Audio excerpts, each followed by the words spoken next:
Let's be honest. You went to school for years, endured thousands of hours of lectures, and somehow you still feel like you don't actually know anything useful in the real world. And guess what? It is completely not your mistake. That is the system working exactly as it was programmed to. School didn't teach you how to think. It taught you how to pass tests, follow arbitrary timelines, and absorb what some committee decided was important. It trained you for a closed system. But the real world? It's completely open. There is no syllabus for building a side hustle, fixing your personal finance, or mastering a high-value skill.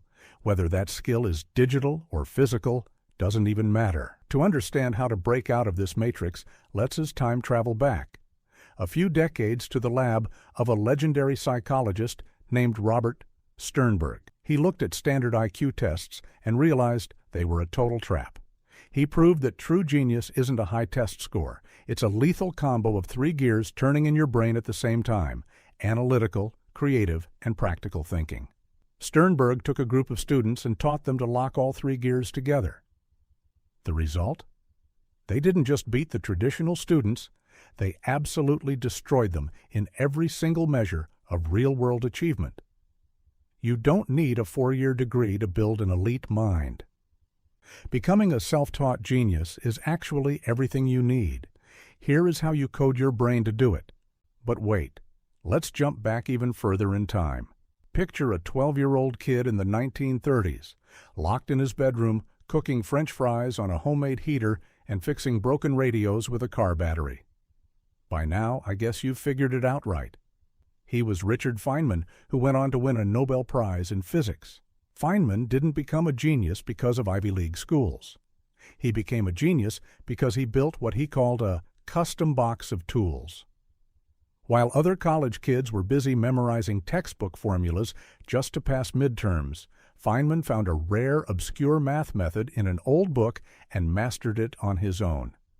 Years later at Princeton, when the smartest professors hit a brick wall on a problem, Feynman would walk up, pull out his weird secret mental tool, and solve it in seconds. Most people today make a massive mistake. They try to learn a little bit of everything at once, leaving them with a shallow, useless layer of knowledge. Instead, you need to go embarrassingly deep into one single domain. But let's make this realistic for your life. If you are currently on a break or vacation and your schedule is wide open, take 7 to 21 days for an intensive, full immersion sprint as per your routine. But if you are balancing school, college, an office job, or a packed daily routine, scale it back and commit to a consistent 41 to 90 days timeline as per your routine. Why days? Because your brain actually works as per the time alignment you fix for it. Your limit is your time, but make sure it's realistic. Here is your framework to build that depth. The reverse engineering blueprint. Instead of reading standard summaries or tutorials, find the top 3 projects or case studies in your field that achieved completely different outcomes. Dissect them side by side. Your goal is to map exactly why their strategies clashed and what parameters they used. This single hack unlocks the 2 faces of knowledge. It gives you the exact framework the experts use while completely skipping the blind spots that trap them. But wait, if the blueprint is this simple, why are you still stuck in the same place? Why do you open a textbook or try to track your budget only to quit 5 days later? Let's get real for a second. Procrastination. Yes, procrastination is not a time problem. It's an emotional regulation problem. Your brain isn't afraid of the work. It's terrified of the awkward, painful feeling of being a beginner. To protect you, your mind creates 4 distinct villain archetypes. Look in the mirror and tell me which one you are. First up, the overthinker. This is pure analysis paralysis. Your brain gets stuck in a loop. You'll spend weeks researching the absolute perfect aesthetic notebook or minimalist journal, setting up habit tracker apps, or watching software tutorials, but you haven't actually built or written a single thing. Next is the dopamine chaser, completely ruled by a mood meter. Think about your daily life. If you have to sit down and meal prep healthy food or organize your bank account, your brain throws a tantrum and says, "I'm too tired."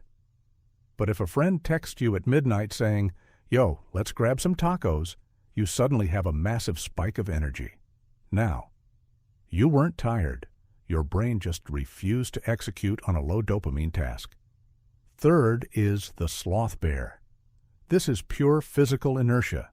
You have made the decision, you genuinely want to do the work, but you are completely couch-locked. Your mind is awake, but your body is trapped under the blankets, refusing to move a single muscle to start. And finally, you have the body double seeker. This is the person who literally cannot study or work unless they drive to a cafe just to sit near strangers typing on laptops. You don't even talk to them, but you need the illusion of a group to get your brain to move. All four of these villains trick you into entering tutorial hell, passively scrolling through videos because it feels productive. Stop. You need to switch to blind execution. Stop studying the map of the jungle. Take a step into the trees. Start building your project before you think you're ready, and only search for answers when you hit a wall. But as you build this self-taught mind, you need to hear a dark warning. Let's zoom into a lonely, dark hotel room in New York, where one of the greatest minds to ever live died completely broke and alone, Nikola Tesla. Tesla's creative intelligence was practically a superpower. He could visualize entire alternating current motors in his mind so clearly that he could run test cycles and check the gears for wear entirely in his imagination before ever building a prototype. But Tesla made a fatal mistake. He completely ignored his practical intelligence. Selling your ideas and packaging your value isn't a personality trait. It's a mental skill you have to practice. Tesla could build the future, but he couldn't translate it into terms that normal investors understood. He lost the credit for his own genius. The modern self-taught mind avoids this tragedy by abusing the 20% threshold. You don't need to master 100% of an industry to start earning or building. Master the core 20% that actually produces a result, execute blindly, and force yourself to apply it within 48 hours. If you don't use a concept within 48 hours in a real email, a real conversation, or a real project, it's gone. At that point, you aren't educating yourself, you're just consuming expensive entertainment. Think of it like watching sports breakdowns on your couch. You can watch 500 hours of boxing tutorials and memorize every punch stat. But if you've never stepped into a ring and taken a physical jab to the jaw, you don't know how to box. You're just a spectator. Get off the couch and get into the ring. Your brain does not care about viral motivational edits. It only cares about proof. If you want to change your identity, you need to show your brain the receipts. Starting tonight, before you go to sleep, open a physical notebook. This is your neuroplasticity rehearsal. Make a simple 2-column chart. In column 1, write exactly where you let your internal villain win today. No shame, just raw data. In column 2, titled What If, rewrite that failure as an effortless win. If you wrote, "I spent an hour scrolling instead of studying," rewrite it as, "I put my phone in the other room, opened my laptop, and executed instantly." You are literally programming your neural pathways while you sleep to chase that win tomorrow. And lower the friction. Instead of sitting down and setting a daunting 3-hour timer, which just scares your brain into procrastinating, try this exact hack instead. And mark my words, do try it and let me know in the comments. Grab a sheet of paper and physically write down the exact time you are starting. Then set a short 10 or 20-minute timer. Now, I know you might think a short timer like that is disturbing or too small, but here is the trick. If you are someone who can naturally focus for long stretches once you get going, just keep riding that momentum. But if you're stuck, use that 10 to 20-minute window just to get your foot in the door. Start your work, especially when you're studying or learning something complex. When the timer goes off, simply reset it for another 10 or 20 minutes. By telling your brain, It's just a quick 10 minutes. You completely bypass its internal resistance.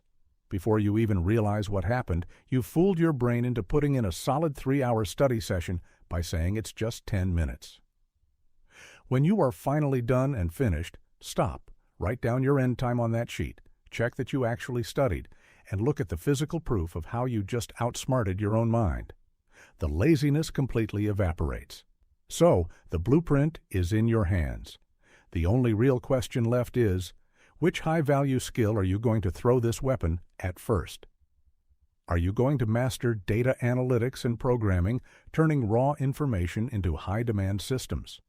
Or are you going to master high-value copywriting, cracking the psychological code behind words that communicate value? Drop a comment below and tell me, which skill are you interested in and going to choose? And if you want side hustle options in our next video, do let me know that as well. Pick your path, give it your first hour, because true growth is actually everything you need. See you in the next video.